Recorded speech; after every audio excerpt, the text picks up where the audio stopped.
खबरों का पंचनामा में मैं हूं आपके साथ वक्ता। हम लेकर आए हैं देश और दुनिया की 5 बड़ी खबरें, जिस पर चर्चा के लिए हमारे साथ स्टूडियो में मौजूद हैं कैपिटल टीवी के editor in chief doctor Manish Kumar ji. Doctor साहब, आपका बहुत बहुत स्वागत है। धन्यवाद। सबसे पहले नजर डालते हैं आज की हेडलाइंस पर। बिहार के पूर्णिया में मुस्लिम समुदाय ने दलितों की बस्ती में लगाई आग, एक की हत्या और दर्जनों घायल, अब तक 2 आरोपी गिरफ्तार। महामारी के बीच 26 मई को 12 विपक्षी दलों ने काला दिवस मनाने का किया फैसला, किसानों के नाम पर टिकैत गैंग का समर्थन करेगी कांग्रेस। बंगाल में टीएमसी सांसद कल्याण बनर्जी की राज्यपाल को धमकी, कहा पद से हटने के बाद जगदीप धनखड़ को भेजेंगे जेल। वैक्सीन पर केजरीवाल को जोर का झटका, फाइजर मॉडर्ना कंपनी ने बात करने से किया इनकार, कहा डील सिर्फ केंद्र सरकार ही करेगी। टूलकिट पर कांग्रेस की सीनाजोरी, छत्तीसगढ़ के पूर्व सीएम रमन सिंह के खिलाफ एफआईआर, इंडियन वेरिएंट के बयान पर कमलनाथ पर भी केस दर्ज।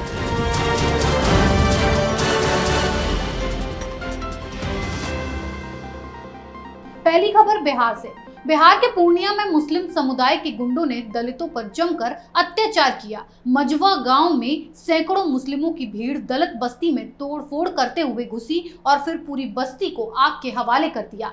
आग में कई घर जलकर राख हो गए। इस दौरान इन गुंडों ने एक युवक की पीट कर हत्या भी कर दी। मौके पर पहुंची पुलिस प्रशासन ने आग पर काबू पाया और कार्रवाई तेज करते हुए 2 आरोपियों को गिरफ्तार भी कर लिया। बीजेपी ने आरोप लगाया कि मुस्लिमों ने महादलितों से मारपीट की और महिलाओं से अभद्र व्यवहार भी किया। डॉक्टर साहब, ये बिहार में हो क्या रहा है? ये घटना 19 तारीख की है।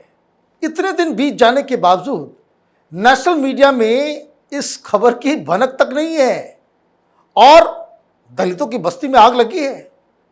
वैसे तो ये जो लेफ्ट लिबरल कबाल, ये जो लुटियन गैंग है, ये तो मीम और भीम के नारे लगाने में सबसे एक्सपर्ट।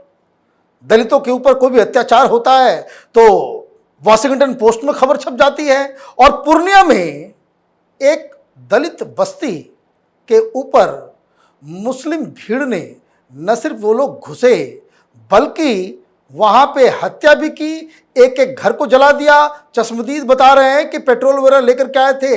मतलब ये कि प्रॉपर प्लानिंग के साथ आए थे और जो भीड़ थी वो किसी आसपास से नहीं, दूर दूर से बुलाई गई भीड़ थी और इन लोगों ने जो तांडव किया है वो तो शर्मनाक है ही, लेकिन इसके ऊपर नेशनल मीडिया की चुप्पी उससे भी ज़्यादा शर्मनाक है।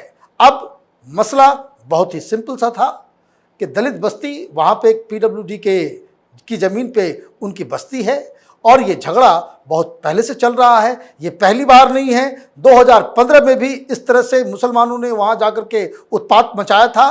वो लोग नहीं चाहते कि दलित उस जगह पे रहें और इसलिए उनको वहां से भगाने के लिए ये हर दिन का वहां पे बवाल चल रहा है। कोर्ट में केस भी चल रहा है, सरकार की तरफ से कोई पहल नहीं की गई है, जमीन का विवाद है, लेकिन आपको ये किसने ये अधिकार दे दिया, ये हक दे दिया कि आप किसी बस्ती में घुस के उसको वहां से भगाने के लिए आग लगा दें?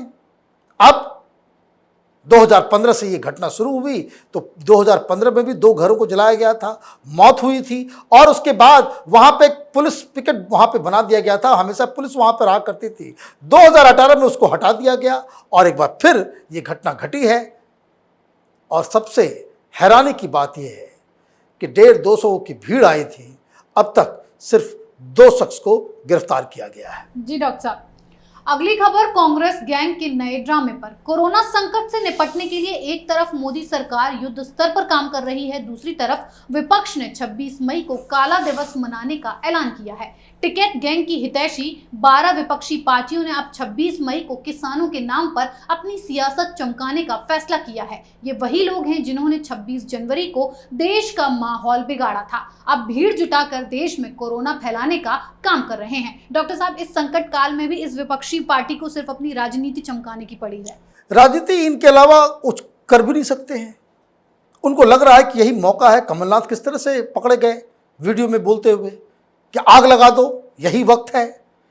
तो ये जो पूरा गैंग है जो कुंभ के ऊपर कह रहा था कि सुपर स्प्रेडर है, जो सेकंड लहर जो कोरोना की आई है उसका मूल कारण जो है वो कुंभ है, कुंभ की वजह से सब कुछ हुआ है, मोदी की रैली से हुआ है, अब ये लोग इसके समर्थन में आ गए हैं। तो दोनों बातें तो नहीं हो सकती। एक तरफ आप कोरोना के मैनेजमेंट को लेकर के केंद्र सरकार के ऊपर सवाल खड़ा करें, आप कहें कि ये मिसमैनेजमेंट हो रहा है, दवाइयाँ नहीं हो रही है, अब कैसे कंट्रोल नहीं कर पा रहे हैं।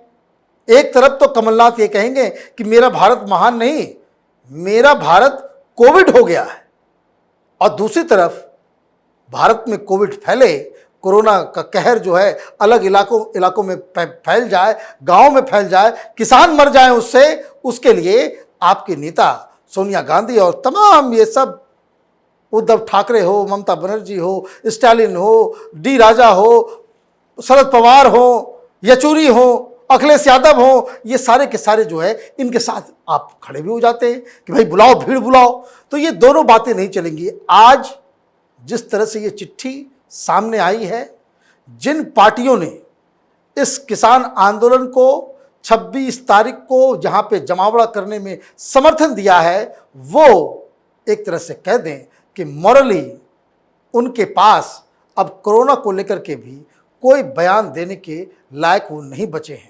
ये दोनों बातें एक साथ नहीं हो सकती है। इनकी हिपोक्रेसी दुनिया के सामने जाहिर हो चुकी है। जी डॉक्टर साहब, अब खबर ममता के गुंडा गैंग की। बंगाल में जीत के बाद टीएमसी ने जमकर हिंसा की। राज्यपाल ने इस हिंसा पर सवाल उठाए तो जमकर बवाल किया गया। अब तो ममता की पार्टी के सांसद अपनी मर्यादा भी खो रहे हैं। टीएमसी सांसद कल्याण बनर्जी ने राज्यपाल जगदीप धनखड़ को धमकी देते हुए कहा, जैसे ही वो राज्यपाल के पद से हट जाएंगे, ममता की पुलिस उनको जेल में डाल देगी। डॉक्टर साहब, बेशर्मी और बदजुबानी की भी एक हद होती है। कोई ऐसे कैसे बोल सकता है, वो भी एक राज्यपाल के लिए एक सांसद। एक कहावत है, खिसियाई बिल्ली खंबा नोचे।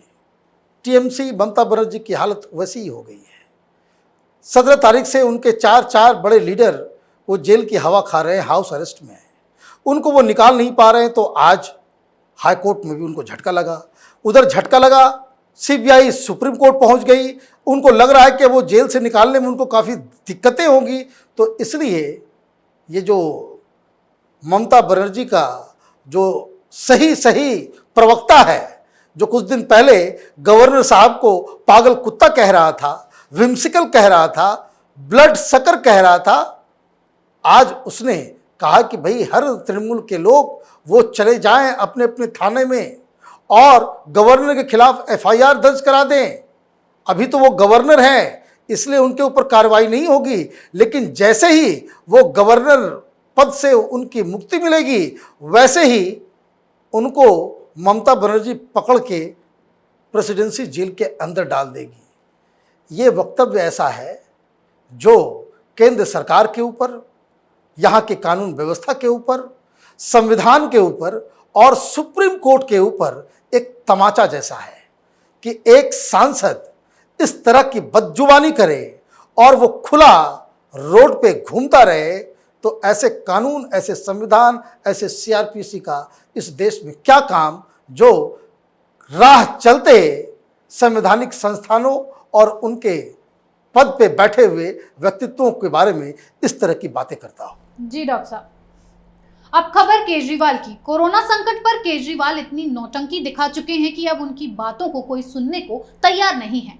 इनके बड़बोलेपन की चर्चा दुनिया भर में हो गई है और इसीलिए फाइजर, मॉडर्ना जैसी कंपनियों ने वैक्सीन की डीलिंग को लेकर केजरीवाल से बात करने से ही इनकार कर दिया है। इन कंपनियों ने कहा कि वो सीधे केंद्र सरकार से ही बात करेंगे। डॉक्टर साहब, केजरीवाल तो कुख्यात हो चुके हैं।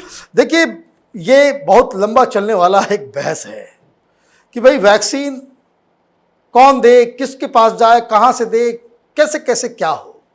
इसका एक बेसिक फॉर्मूला समझ लें।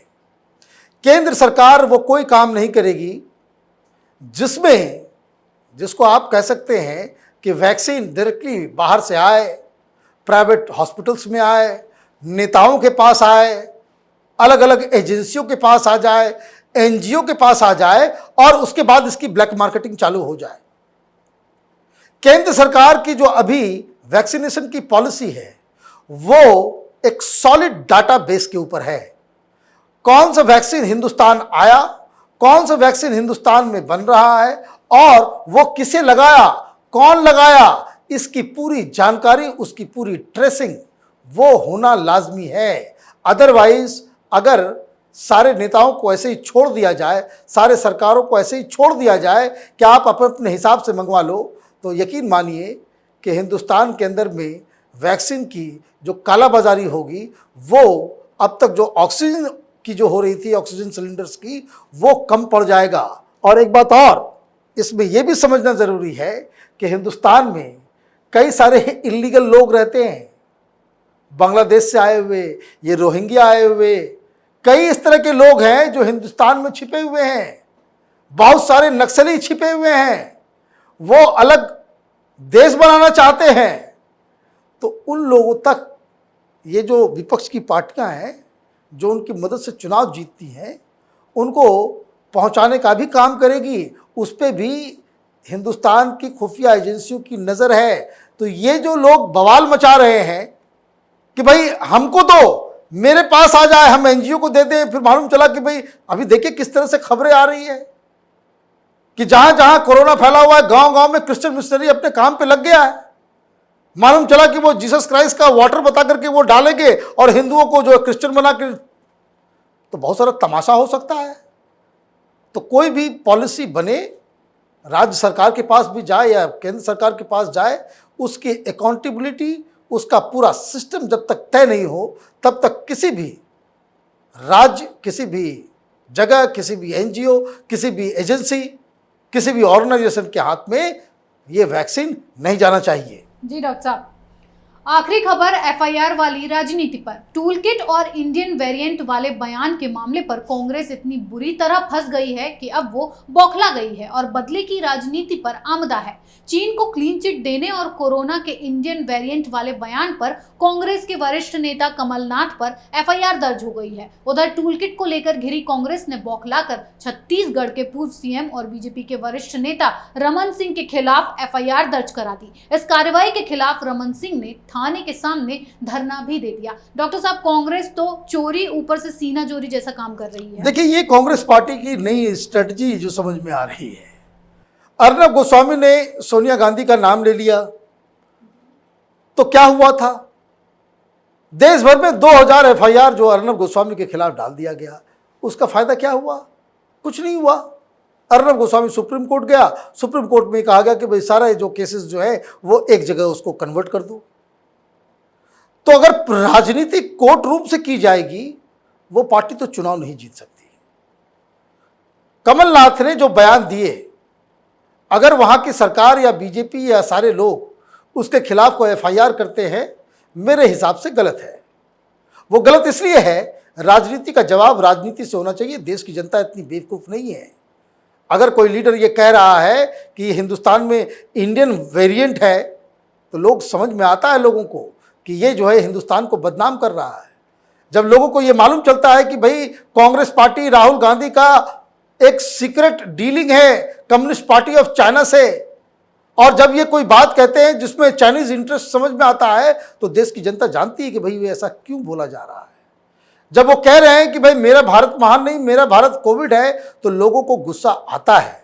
और राजनीति का मतलब यही होता है कि आप राजनीति का जवाब राजनीति से दें, कानून का जवाब कानून से होगा। लेकिन राजनीतिज्ञ अगर लीगल रास्ते से अपने विपक्षी के ऊपर हमला करने लगे, तो ये राजनीति खराब है। और जैसे ही कमलनाथ के ऊपर हुआ, अब मालूम चला भाई आपने रमन सिंह के खिलाफ कर दिया, तो रमन सिंह तो स्मार्ट आदमी है, वो चले गए थाने पे बैठ गए और उन्होंने कहना शुरू ये कर दिया कि ये सोनिया गांधी करवा रही है। अब सोनिया गांधी का नाम जैसे ही आएगा, कल तक देखिएगा ये दोनों विवाद जो है वो खत्म हो जाएगा। जी डॉक्टर साहब बहुत बहुत धन्यवाद इतनी बेहतरीन और सटीक जानकारी। धन्यवाद। खबरों का पंचनामा में आज के लिए इतना ही। देश विदेश की बाकी खबरों और उनके सटीक एनालिसिस के लिए देखते रहिए कैपिटल टीवी। हमें लाइक कीजिए, शेयर कीजिए और कैपिटल टीवी को सब्सक्राइब कीजिए। नमस्कार।